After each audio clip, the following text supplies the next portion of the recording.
ನೀನು ಅಷ್ಟೇ, ಮತ್ತೆ ಈ ಥರ ಮಾಡೋಕ್ಕೆ ಹೋಗ್ಬೇಡ, ಅರ್ಥ ಆಯ್ತಾ?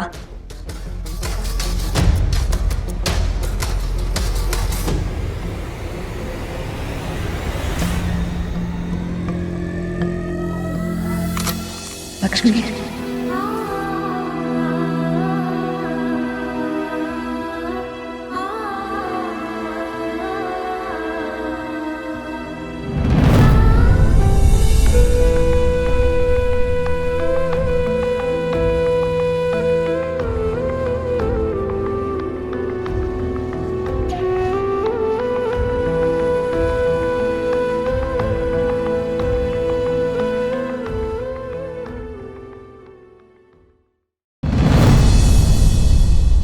ಅತ್ತೆ, ನಾವು ಇವತ್ತೇ ಮನೆ ದೇವ್ರಿಗೆ ಹೋಗಿ ಬಂದ್ಬಿಡ್ತೀವಿ, ಪರವಾಗಿಲ್ಲ ಅಲ್ವಾ?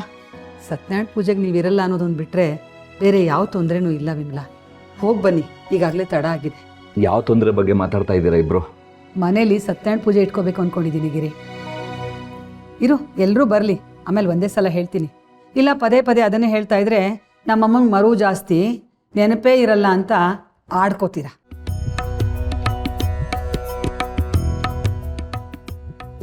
ನಿಮಗೆ ವಯಸ್ಸಾಯ್ತು ಅಂತ ಯಾರು ಹೇಳಿದ್ರು ಅಜ್ಜಿ?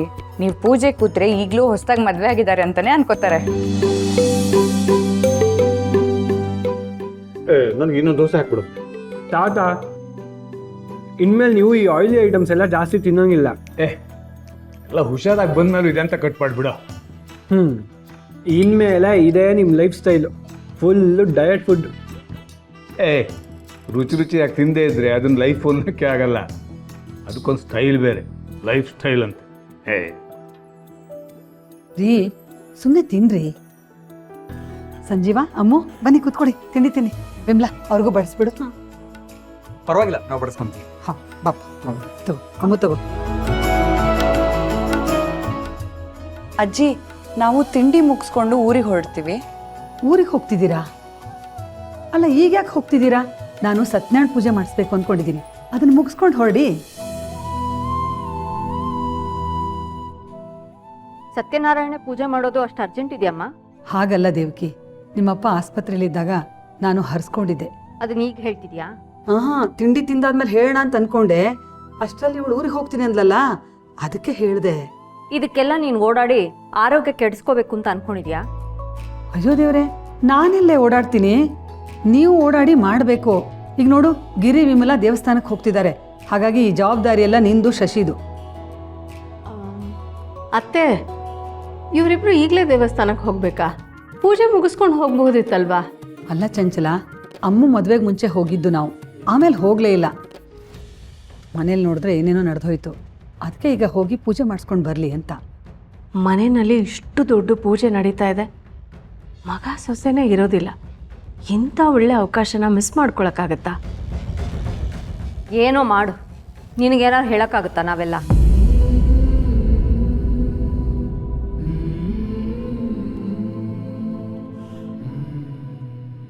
ಆಯ್ತು ಬಿಡಮ್ಮ, ಮಾಡೋಣ. ಅದಕ್ಕೆ ಯಾಕೆ ಮುಖ ಉದಿಸ್ಕೊತಾ ಇದೆಯಾ? ಆಯ್ತಲ್ಲ, ಎಲ್ಲ ಸೆಟ್ಲ್ ಆಯ್ತಲ್ಲ, ಈಗಾದ್ರೂ ನನಗೊಂದು ದೋಸೆ ಹಾಕಿ. ಅಬ್ಬಬ್ಬಬ್ಬಬ್ಬ, 10 ಮಕ್ಕಳನ್ನ ಸಂಭಾಳಿಸ್ಬೋದು ರೀ, ನಿಮ್ಮನ್ನು ಮಾತ್ರ ಸಂಭಾಳ್ಸಕ್ಕಾಗಲ್ಲ.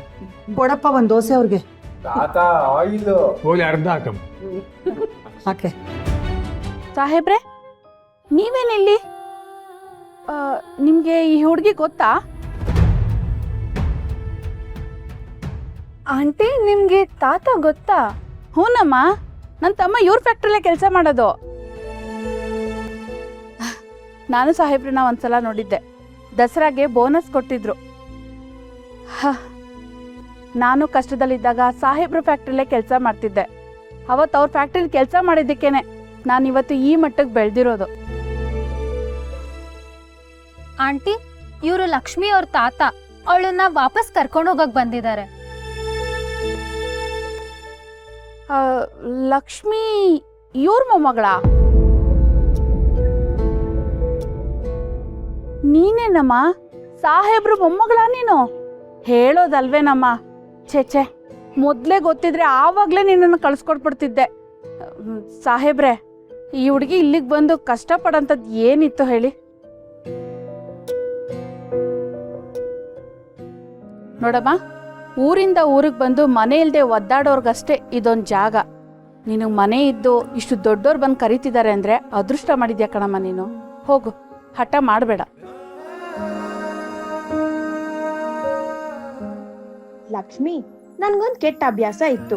ನೀನ್ ನನ್ ತಂಗಿ ಸ್ಥಾನದಲ್ಲಿ ನಿಂತ್ಕೊಂಡು ಹೇಳ್ದಾಗ ನಂಗ್ ಅದನ್ ಬಿಡ್ಬೇಕನ್ನಿಸ್ತು, ಬಿಟ್ಟೆ. ಆದ್ರೆ ಈಗ ನಾನ್ ನಿನ್ ಅಕ್ಕನ ಸ್ಥಾನದಲ್ಲಿ ನಿಂತು ಒಂದ್ ಮಾತು ಹೇಳ್ತೀನಿ.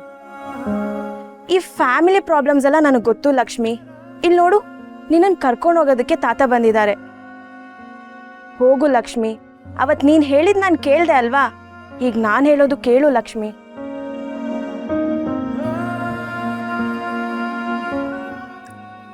ಎಲ್ಲ ಜನ ಹೇಳಿದ ಮೇಲೂ ನೀನು ನನ್ನ ಜೊತೆ ಬರೋಕ್ಕೆ ಮನ್ಸು ಮಾಡಿಲ್ಲ ಅಂದರೆ ಇದು ನನ್ನ ಸೋಲು ಅಂತಲೇ ಅರ್ಥ ಮಗಳೇ.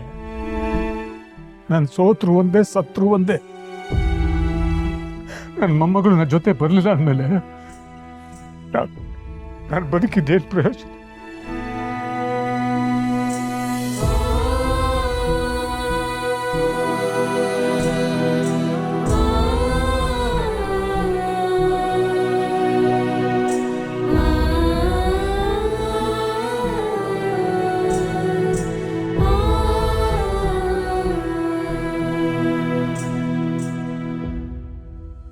ಅಳಬೇಡಮ್ಮ, ನೀನು ಅಳಬಾರ್ದು. ಅದು ಯಾರಿಗೂ ಶ್ರೇಯಸ್ಸಲ್ಲ. ಅದು ನಾನಿಲ್ಲಿ ಕೂತಿರೋದು ನಿನಗೆ ತೊಂದರೆ ಆಗ್ತಾ ಇರ್ಬೋದು, ಆದರೆ ನನ್ನ ಮೊಮ್ಮಗಳಿಲ್ಲದೆ ನಾನು ಮನೆಗೆ ಹೋಗಬಾರ್ದು ಅಂತ ತೀರ್ಮಾನ ಮಾಡಿಬಿಟ್ಟಿದ್ದೀನಿ.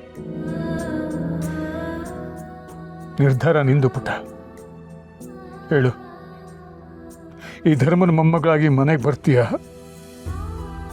ಅಥವಾ ಈ PGಲೇ ಇರ್ತೀಯಾ?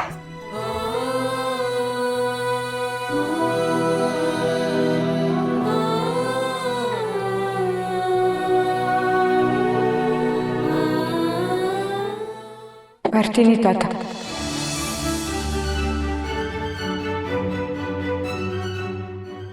ನಿನ್ನ ಜೊತೆನೇ ಬರ್ತೀನಿ.